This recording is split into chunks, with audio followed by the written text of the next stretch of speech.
धर्म प्रेमी बंधुओं, जीवन में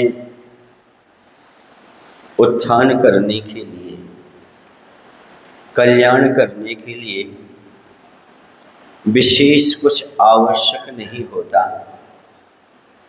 मात्र एक प्रभु पर, मंत्र पर श्रद्धान होना पर्याप्त होता है। यदि प्रभु पर, मंत्र पर, गुरु पर श्रद्धान हो जाता है तो कल्याण हो जाता है। ज्ञान ज़्यादा ना हो तो भी चल जाए, या श्रद्धान कम होगा तो नहीं चलेगा। समझ आ रहा आपको कि नहीं? इसे श्रद्धान मजबूत है तो सारा काम मजबूत हो जाता है। नींव मजबूत हो तो महल मजबूत बन जाता है। नींव कमजोर हो तो महल बड़ा भी बना लो तो गिर जाता है, टिकता नहीं। नींव का महत्व होता है। वैसे ही मोक्ष मार्ग में श्रद्धा का बड़ा महत्व होता है, विश्वास का बड़ा महत्व होता है। ये मंत्र कितना बड़ा है, कितना छोटा है, ये महत्वपूर्ण नहीं है। इस मंत्र को श्रद्धा से फेरा जा रहा है, जपा जा रहा है, ये महत्वपूर्ण बात हुआ करती है। मात्र भगवान का नाम लेने से कल्याण हो सकता है यदि हम जीवन में विश्वास रख करके काम करें तो। हमें नहीं पता कि कौन भगवान कैसा है, हमें नहीं पता कि कैसा क्या है, बस गुरु ने कहा है कि इससे तुम्हारा कल्याण हो जाएगा। उसे स्वीकार कर लोगे तो क्या हो जाएगा? नियम से कल्याण हो जाएगा। मात्र नाम लेने से सारा काम हो जाता है। अकेला नाम लेने से, हाँ नाम लेने से, मात्र नवोकार मंत्र का अरिहंताणम बोलने से भी कल्याण हो सकता है। बस उसके पीछे क्या होना चाहिए? श्रद्धान होना चाहिए। आत्मा अलग है, शरीर अलग है, ऐसा विश्वास होने से भी कल्याण हो जाता है। पर यह विश्वास जीव को होना चाहिए, तभी होता है। चंपापुर नगरी में अंग देश में एक सेठ रहते थे। वहाँ के जो राजा थे वो गजवाहन थे, सेठ विश्वदत्त थे। उनकी अर्हतदासी नाम की एक सेठानी थी। उनके यहाँ भी पुत्र तो नहीं थे, उनका धन दौलत बहुत थी। उनका एक ग्वाला था जो गायों को चरा करके लाता था। अब ग्वाला तो अब समझते कितना पढ़ा लिखा होगा उस जमाने में। उसे कुछ पढ़ना लिखना तो आता नहीं था। मात्र सेठ के यहाँ रह करके वह अच्छी तरह से गायों की देखभाल करता रहता था। जो कुछ उसे प्राप्त हो जाता था उसमें अपना भरण पोषण कर लेता था।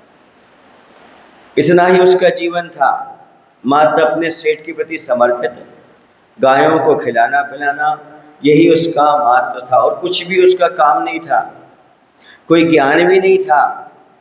एक दिन वह गायों को लेकर के जब जंगल में पहुंचा, उसने सोचा अब शाम हो गई है, लौट करके चलते हैं। लौट करके वह अपने गांव की ओर आ रहा था, चंपापुर नगरी की ओर। उसने देखा, अरे ये क्या, कड़ाके की ठंडी पड़ी हुई है और एक ठंडी सलाह पर दिगंबर मुद्रा के धारी मुनिराज विराजमान है। खुशी नहीं हुई आप लोगों को सुनकर मुनिराज विराजमान है? आप लोग खुशी नहीं हुई महाराज का नाम सुन करके? अरे यही श्रद्धा, यही बंदगी है मेरी। उनका नाम आया और झुक गई गर्दन मेरी। जैसे गुरु का नाम आता वैसे क्या झुक जाना चाहिए? गर्दन। यही तो श्रद्धा है, यही तो भक्ति है, और क्या है। और वहां पर देखा, उसे लगा देखते ये कौन बैठे हुए हैं, क्योंकि वह तो जानता नहीं था। इतना समझ में आ रहा है कि ये कोई साधु महात्मा है, इतना उसको समझ में आ गया। उसने देखा कि इतनी ठंडी है और ऐसे बैठे हुए हैं, इनके पास कोई वस्त्र भी नहीं है, कुछ भी नहीं है। वह ऐसा विचार करके, नमस्कार करके अपने घर आ गया। लेकिन घर आते उसे लगा कि मैं तो अपनी ड्यूटी पूरी कर चुका हूँ, गायों को छोड़ चुका हूँ, अब क्यों ना जाकर के महाराज की थोड़ी सेवा की जाए।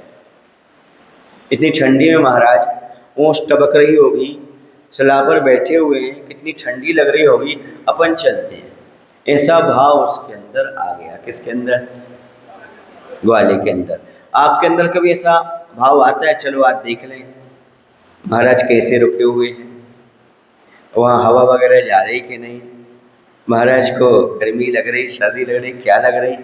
कभी आपने आकर के विचार किया? कभी ग्वाले ने किया। ग्वाले के पास कोई रागद्वेष नहीं था, ग्वाले के पास कोई संस्था नहीं थी, ग्वाले के पास कोई प्रतिबंध नहीं था, ग्वाले को ज़्यादा ज्ञान नहीं था। उसे मालूम था एक साधु है, मुझे सेवा करना इतना ही पर्याप्त था। उसको कोई लेना देना नहीं था किसी चीज़ से। उसके मन में क्या था? ये कौन है? बोलो ना भाई, साधु। बस मुझे जाना है और सेवा करना है। उसने अपने सेठ को भी नहीं बताया, अड़ोसी पड़ोसी को भी नहीं बताया। हमें अपना कर्तव्य करना है तो करना है। अब कोई हमारा सम्मान करे तो, कोई हमें बुलाए तो, नहीं बुलाए तो, मुझे तो साधु की सेवा करना है तो मुझे आज पहुंचना है। और वो पहुंच गया, गया महाराज के चरणों में। महाराज के चरणों में पहुंचने के बाद उसने महाराज को नमस्कार किया। उसके पास जो वस्त्र वगैरह थे उसने महाराज के शरीर में जो ओस पड़ रही थी उसको पोंछा। रात भर बैयावृत्ति करता रहा, बाजू में आग जलाकर बैठ गया ताकि महाराज को गर्मी पहुंचती रहे। समझ आ रहा ना? महाराज तो पहले भी ध्यान में थे, अभी भी ध्यान में। समझ गए? वो व्यक्ति कर रहा है, कार्य करता चला जा रहा है, अपना पुण्य बढ़ाता चला जा रहा है और अपने संसार के कारणभूत कर्मों का क्षय भी करता चला जा रहा है, पुण्य की वृद्धि भी करता चला जा रहा है, आत्मा को पवित्र करता चला जा रहा है, क्योंकि वो साधु की सेवा कर रहा है। जो साधु की सेवा करते हैं वो अपना आत्मा पवित्र बना लेते हैं। वो सारा कार्य करता रहा, कोई उससे अपेक्षा नहीं, किसी को कोई लेना देना नहीं, मात्र मुझे अपने कर्म की निजरा करना है, अपना कल्याण करना है। कहाँ क्या हो रहा है हमें इससे कोई मतलब नहीं है। जिस प्रकार के कार्य करता रहा हुआ है, सेवा बैयावृत्ति करने के बाद पूरी रात करता रहा, एक पल भी झपकी नहीं ली इसने, एक पल भी नहीं सोया। देखना भक्ति, देखना श्रद्धा, देखना समर्पण, देखना एक पल भी नहीं वह सोया। पूरी की पूरी सुबह हुआ, महाराज ध्यान से उठे, उस व्यक्ति को देखा, उसने फिर नमस्कार किया तो महाराज ने फिर उसे आशीर्वाद दिया।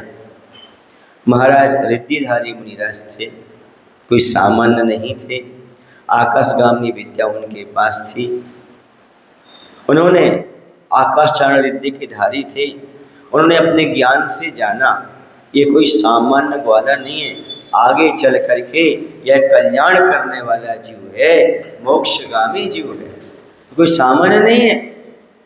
और मैं भी मानता हूँ जिस जीव को ये परवाह हो कि मेरे साधु कैसे हैं, मैं रात में जग कर भी उनकी सेवा करूँगा, नियम से वो जो जीव निकट भव्य ही होगा, ये मान करके चलो।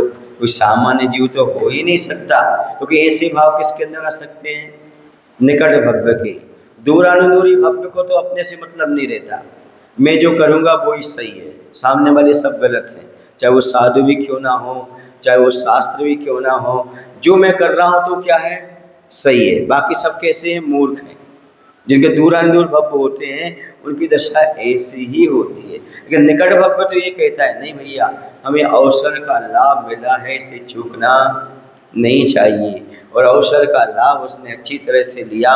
महाराज समझ गए कैसा है निकट भव्य, और निकट भव्य जान करके उसके लिए नमोकार मंत्र का स्वरूप समझा दिया। नमो हरिहंताणम, नमो सिद्धाणम, नमो आर्याणम, नमो अज्ञा, नमो लोहे सवा। इतना ही उसको आया, कुछ नहीं आया, मात्र नमोकार मंत्र आया। और महाराज ने उसको समझा दिया, इसका श्रद्धा के साथ जाप करना, तुम्हारा भविष्य सुधर जाएगा। और हम होते तो महाराज नमोकार मंत्र तो फिर ऐसा कोई और मंत्र दो, क्योंकि हम ज्ञानी हैं। क्या प्रश्न करते हम? नमो कर मंत्र तो हम जपते हैं, कोई दूसरा मंत्र दो। नहीं, गुरु के मुख से जो मंत्र निकल जाए वही कल्याणकारी होता है। द्वारा मांगने की आवश्यकता नहीं, और प्रश्न नहीं, विकल्प नहीं, जो गुरु ने दिया है वही हमें करना है। दिमाग लगाने से काम नहीं चलेगा, श्रद्धा रखने से काम चलेगा। समझ आ रहा ना? गुरु के सामने ज्ञान काम नहीं करता, गुरु के सामने क्या काम करती है? श्रद्धा काम करती है। जैसे वो कहते जा रहे हैं वैसे करते जाओ, अपने आप कल्याण हो जाएगा। तो कल्याण का रास्ता इससे बड़ा ना हुआ है, ना है और ना आगे हो सकता है। उसे स्वीकार कर लिया, महाराज आकाश मार्ग से चले गए। वह ग्वाला घर आया। अब जो भी काम करता, नवोरियंताणम, कुछ भी काम करने से पहले क्या करता? नवोरियंताणम, क्योंकि मंत्र किसने दिया है? गुरु महाराज ने दिया है। उन्हें भी कहा इससे तेरा कल्याण हो जाएगा। नमोरियंताणम। अब बहुत दिन ऐसा सुनते सुनते एक दिन सेठ जी ने पूछा, विश्वदत्त सेठ ने, भाई ये तूने मंत्र कहाँ से सीखा? बोले मैं जंगल में गया था और वहां पर एक मुनिराज मिले थे। अरे उन्होंने दिया? हाँ। और वो महाराज आकाश से चले गए थे। वो तुमने मुझे क्यों नहीं बुलाया, मुझे क्यों नहीं बताया? अहो तू तो सौभाग्यशाली है, भले छोटे कुल में पैदा हुआ पर ऐसे महान मुनिराज के तूने दर्शन प्राप्त कर लिए। ऐसे महान मुनिराज के तुझे दर्शन हो गए, रिद्धिधारी मुनिराज के। तो बहुत पुण्यशाली जीव है, तो वहां जाकर के उनके दर्शन करके आ गया। वो दर्शन ही नहीं किए मैंने, रात भर मुझे सेवा का अवसर भी प्राप्त हो गया। अब सेठ जी कहने लगे, भाई ये अवसर मुझे क्यों नहीं दिया तूने, मुझे बता देता। बोले मुझे क्या पता था कि महाराज रात भर बैठे रहेंगे, मैं तो देखने गया था, यदि बैठे होंगे तो क्या करूंगा मैं, उनकी भैयावृत्ति करूंगा, और मुझे मिल गए, मैं रात भर करके आ गया। बोले तू बहुत पुण्यशाली जीव है, बहुत अपने जीवन को धन्य बना लिया तूने, ऐसे रिद्धिधारी मुनिराज की क्या करके सेवा करके, पूजन करके। समझ आ रहा ना? बहुत खुश हुआ, इतना खुश हुआ जिसकी कोई सीमा नहीं। अब एक दिन क्या हुआ, वह तो अपना और श्रद्धा के साथ नमस्कार मंत्र का उच्चारण करने लगा। कोई भी कार्य करता नवोरियंताणम, जैसे जंगल को प्रस्थान करता गायों के साथ नवोरियंताणम, लौटता नवोरियंताणम, स्नान के पहले नवोरियंताणम, भोजन के पहले। आप कितनी बार बोलते हो? जब मंदिर में आ गए तो बोल दिए, समझ गए ना? पूजन के समय बोल दिया, हाँ, या जरा भोजन के समय बोल 9 बार पढ़ लेते होंगे कुछ लोग, कुछ पढ़ते भी नहीं होंगे, कुछ सोते समय पढ़ लेते होंगे, नहीं पढ़। वो तो हर कार्य करके क्या बोलता था? नवोरियंताणम, फिर कोई कार्य को अंजाम देता था। समझ आ रहा? ऐसे सारा रटना उसका लगता रहता था। जब वह जंगल से एक दिन आ रहा था तो बहुत पानी गिरा, इतना पानी गिरा, इतना पानी गिरा कि सारी की सारी जो नदियां थीं उसमें पूर आ गया, बाढ़ आ गया। जब सब में बाढ़ आ गई, उसकी जो भैंस वगैरह थी वो नदी में उतर गई। उसको चूंकि तैरना आता था, और पशुओं को तो तैरना जन्म से ही होता है, निसर्ग होता है। पक्षियों को उड़ना जन्म से निसर्ग होता है, उन्हें कुछ सिखाने की आवश्यकता नहीं पड़ती। तो गायें अपनी जा रही थी, तो उसने कहा हम गायों को लौटा लें। तो वह भी नदी में कूदना चाह रहा था, पर आपको पता है कूदने से पहले क्या कहा उसने? नमो हरि अंतराम। अब पानी गहराई में था, बहुत गहरा था, उसमें नीचे अंदर लक्कड़ पड़ा हुआ था। क्या पड़ा हुआ था? लक्कड़ पड़ा हुआ था। अब पानी में उसे दिखा नहीं, और बाढ़ में तो पानी वैसे गंदा होता है, आपको मालूम है। और वह नमो हरि अंतराम कह करके कूद गया। जैसे कूदा तो उसके पेट में लकड़ी चली गई। क्या हुआ होगा? मर गया। मर के कहाँ गया होगा? मर के कहाँ गया होगा? स्वर्ग। ये तो सभी कहेंगे स्वर्ग गया होगा, उसे स्वर्ग जाना भी चाहिए था, लेकिन नहीं गया वो स्वर्ग। स्वर्ग नहीं गया। क्यों नहीं गया? क्योंकि उसने पहले निदान बंद कर लिया था। क्या कर लिया था? निदान बंद समझते हैं आप लोग? आगामी काल में भोगों की इच्छा कर लेना, ये क्या कहलाता है? निदान बंद। मैं जो धर्म कर रहा हूँ इसका फल मुझे स्वर्ग मिले, मुझे श्वेत पुत्र बनने मिले, मुझे आदि आदि, ऐसा जो सोच लेता है वो निदान बंद कहलाता है। समझ गए? इसे धर्म करते समय कभी इच्छा नहीं करना चाहिए मैं ये बनूं ये बनूं, जो फल होना होगा तो प्राप्त होगा। उसने पहले निदान बंद कर लिया था, ये मेरे सेठ बहुत अच्छे हैं, बसवदत्त सेठ, जिनके यहाँ मैं ग्वाला हूँ, यदि अगला भाव मेरा मनुष्य का हो तो मैं सेठ का पुत्र बनूं। किसका पुत्र बनूं? इसने ही निदान बंद कर लिया था, मैं सेठ का पुत्र बनूं। सो मर करके वह उन्हीं सेठ के यहाँ पुत्र हुआ। किनके यहाँ? विश्वदत्त के यहाँ, जिसका नाम रखा गया सुदर्शन, जो आगे चलकर सेठ सुदर्शन बन गया। कौन बन गया? सेठ सुदर्शन बन गया। समझ आ रहा है? और वह सेठ सुदर्शन का जीवन बहुत सुंदर था। कामदेव का रूप किसके पास?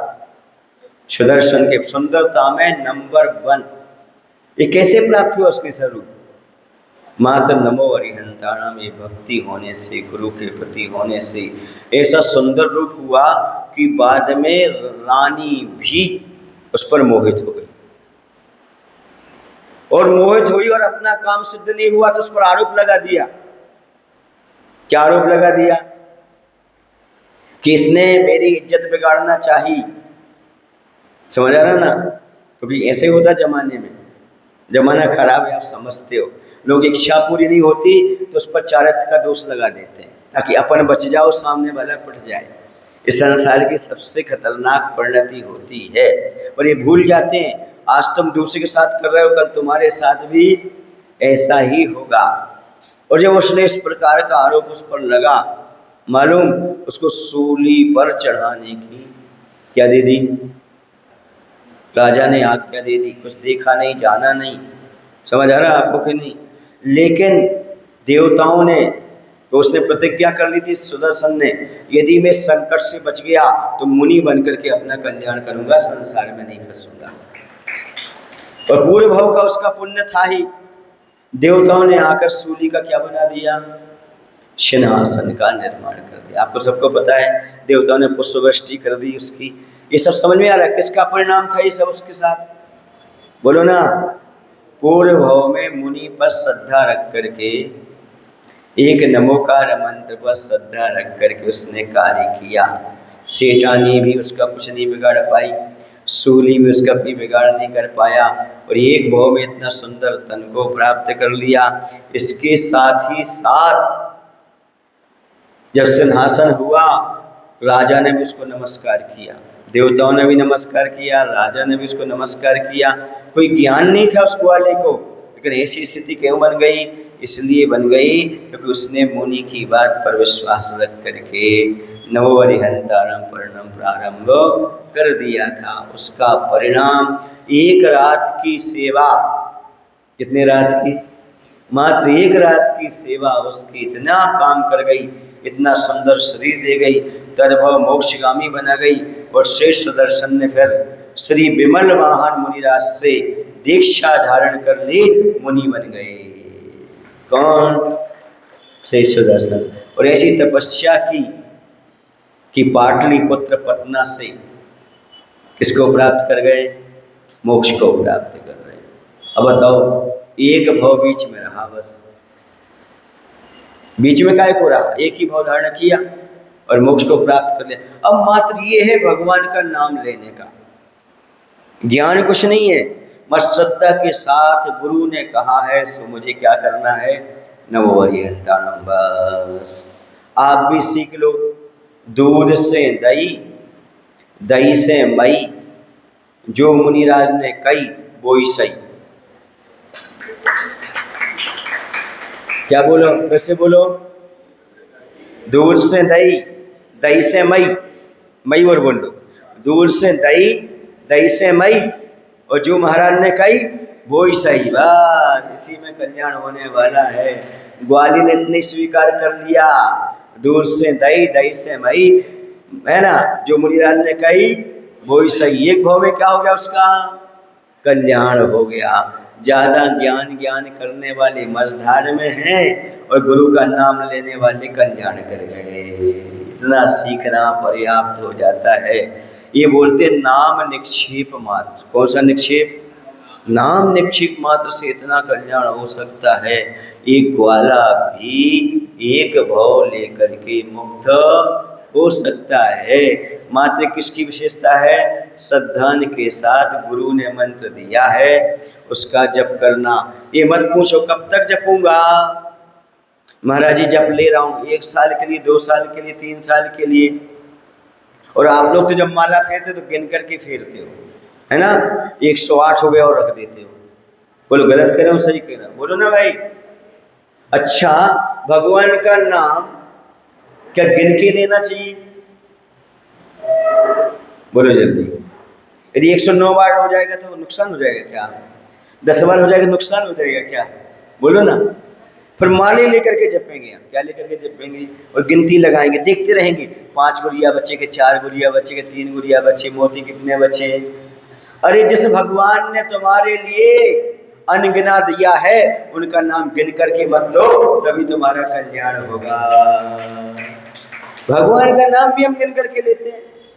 आज हम तय करके आते हैं, आज हमें 3 पूजा करना है, हमें 1 पूजा करना है, हमें 2 पूजा करना है, डिसाइड ही कर लेते हैं अपन। गलत कह रहा हूँ सही कह रहा हूँ? बोलो ना भाई। तो भगवान के नाम भी ले रहे और वो क्या कर रहे हो आप?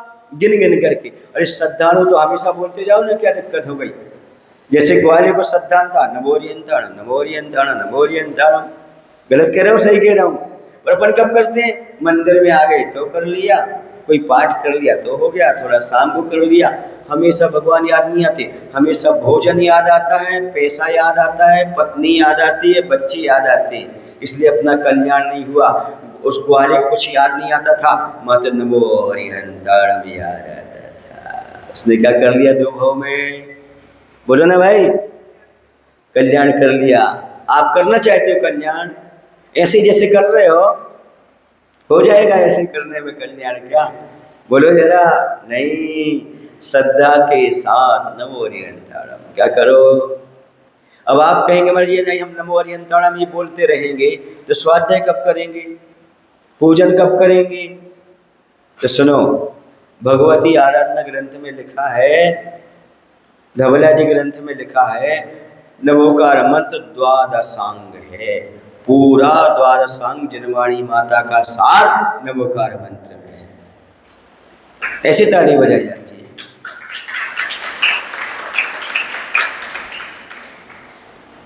पूरा 12 का सार है। आपको श्रद्धा हो तो समझे ना। अरहंत सिद्ध आचार्य उपाध्याय साधु, ये पंच परमेष्ठी सब कुछ क्या है? यही हमारी श्रद्धा के विषय हैं, यही हमारे कल्याणकारी, यही सब कुछ करने वाले हैं। समझ आ रहा है आपको कि नहीं आ रहा है? हाँ, इतना ही पर्याप्त है।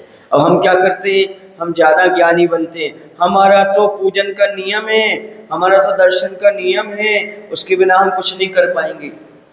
समझ आ रहा ना? इसलिए लोगों ने साधुओं के साथ भी प्रतिमा रख दी, साधुओं ने भी अपने साथ प्रतिमा लेना शुरू कर दिया। समझ रहे ना? चैत्यालय लेकर के चलते हैं, मेरा चैत्यालय, ये महाराज जी का संघ का चैत्यालय, क्योंकि हम दर्शन नहीं करें तो कैसे काम चलेगा। आचार्य के साथ घटना घटी थी, बता दूं आपको। हाँ, जब कटनी से बिहार हो रहा था शिखर जी की ओर, लगभग 83 सन में, तो कटनी के श्रावक अपना शुद्ध भोजन बनाते थे और रास्ते में बिहार में और महाराज को पड़गाते थे, चौका नहीं लगाते थे। क्या आप लोग क्या लगाते हो? चौका। क्या आप होटल में खाते हो क्या? तो चौका लगाने की क्या जरूरत पड़ रही है आपको? शुद्ध भोजन खाते थे और महाराज को खिलाते थे। समझ आ रहा ना? अभी भी हमारे साथ त्यागी लोग साथ में चले, सुने ना, वो शुद्ध भोजन बनाते थे, हम दोनों महाराज को खिलाते थे, चौका नहीं लगाते थे। समझ आ रहा ना? क्या करते थे? शुद्ध भोजन बनाते थे और शुद्ध खाते और खिलाते थे। समझ आ रहा ना? ऐसे वहाँ पर यात्रा में शुद्ध भोजन कराना है। अब उन्होंने सोचा 100 किलोमीटर तक, 200 किलोमीटर तक जिन मंदिर नहीं मिलेगा, अपन एक काम करो, अपना दर्शन का नियम कैसे पलेगा, सो प्रतिमा रख लो। क्या रख लो? प्रतिमा रख लो। प्रतिमा की तैयारी हो गई। क्या हो गई? एक स्टॉप तक प्रतिमा पहुंच भी गई गाड़ी में रख करके। और आचार्य से बोले, आचार्य जी भगवान के दर्शन कर लो। आचार्य से बोलते यहाँ कहाँ भगवान है?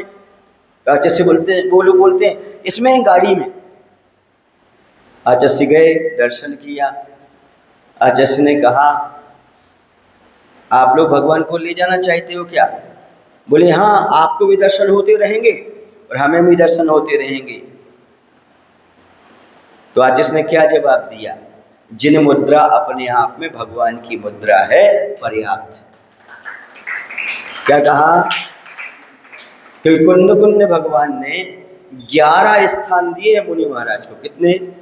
अष्टपाहुड़ ग्रंथ में मुनि महाराज जिन चैत्य हैं, चैत्यालय हैं, जिन बिंब हैं, जिन आयतन हैं, समझ रहे आप लोग कि नहीं? किन्होंने दिया ये?